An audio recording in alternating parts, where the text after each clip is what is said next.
All aboard this crazy train that is my Denshattack review. In Denshattack, you are Emmy, a ramen delivery girl in a post-apocalyptic Japan where the only safe way to travel the dangerous terrain outside the safety of the city domes is by train. And Emmy will end up getting sucked into a world of Denshattack, an underground world of trains, gangs, stunts, and racing. And the world of Denshattack is so colorful and crazy, you'll just get pulled in right away, just like I did. And you're gonna be the one in control of Emmy's train, and you'll be riding on rails. But with things like jumping, drifting, lane switching, air tricks, grinding, and wall riding, it feels far from a simple on-rails experience. And you'll have to use these abilities to make progress through the missions that you'll be taking. And missions can vary from reaching the end of the stage while avoiding unpredictable hazards, and trust me, it's unpredictable, to exploring interconnected cities or playgrounds where you have to complete missions within the time limit. There's really hardly ever a dull moment in this game, unless you look into the lore of the world by reading these magazines, which parts of the magazine unlock as you complete missions and objectives. Or you'll be just spending your time customizing your trains to your delight, as later on in the game you'll be able to collect and customize multiple trains that have their own benefits and weaknesses that can really suit your playstyle or work for a specific stage. I know that can sound like a lot, but the game lulls you in pretty slowly to get these things going. But with each chapter there's a new mechanic or feature that gets introduced, and it becomes a true litmus test towards the final chapters, which is where they stop really adding new elements and more just train you to master all the elements combined together. A good way of building up your skills is replaying stages to complete all the objectives, or completing the fastest time,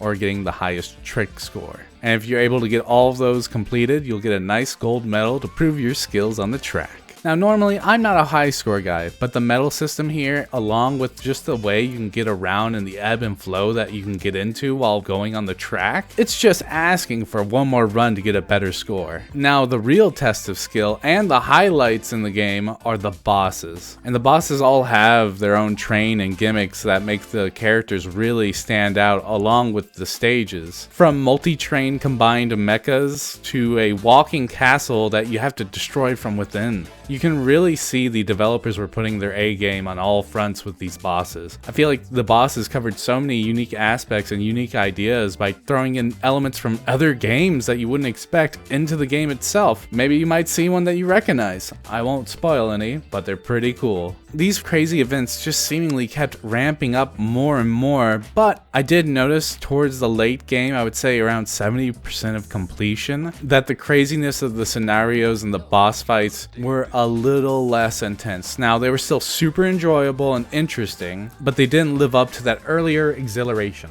Now, this doesn't mean it ended off on a weak point. It still ended off on a very strong point. I just think the highlight is towards the late middle of the game. Now when it comes to this game's cast and characters, they're all super colorful, exaggerating, and a lot of fun, which fits the tone of the game perfectly, and they are all these different gang members of the Denshattack that you'll meet, and it has this rebellious spirit. Now the presentation is bold and chunky models that look straight out of a Dreamcast game, and is very appealing and helps with the clarity of things while things are moving at high speeds. So it kind of makes sense why they did that, while also just being a very good art style.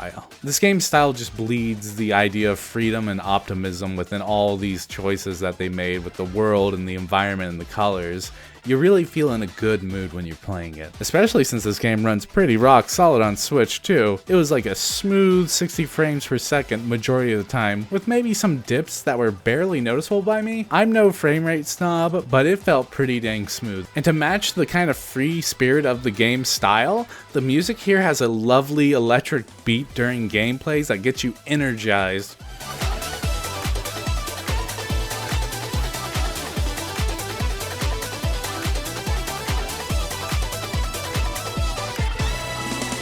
While it lets you breathe a little bit during the menus with some chiller music. So it has this lovely contrast, and it's always mixing up these different genres, which is super exciting. It's all very Japanese influenced, and sometimes it was just such a bop to listen to. Now, where things hit the brakes from time to time is at the end of the game. With all these mechanics, It's just super overwhelming. There's so much going at you and the stage design is relentless. You'll have to be on your toes and some of it just feels a little unfair. So to get the idea of how overwhelming it can be, you're gonna have to be manualing to keep your combo going while drifting and then followed by launching in the air and doing tricks on gust of wind to launch yourself higher to get more air time, and then you're going to be launched onto a monorail, which you then have to correctly choose which way to swing to avoid obstacles and to launch yourself off, and then you're going to have to learn to land and then slide drift to open up gates or else you'll crash into a wall. And there's so many more that I don't want to spoil, and they are used at all these later stages. It is intense. So this is truly a easy to learn, hard to master game, and if that's your thing, this is definitely up your alley.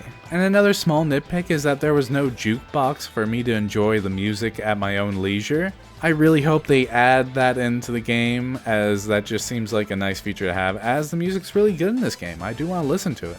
And lastly, I did have a couple of bugs that caused me to crash the train a couple of times. This was nothing major, the game didn't crash itself, but bugs like that can be devastating on a good run, so I hope they clean those up. But all in all, Denshattack was a wild ride that reminded me why I enjoyed games in the first place. Pure fun from start to finish with a game that was made with such creative care. That's why I loved Denshattack, and I'll go back to dig deeper in the game and get those gold medals. And with that, that's my review of Denshattack.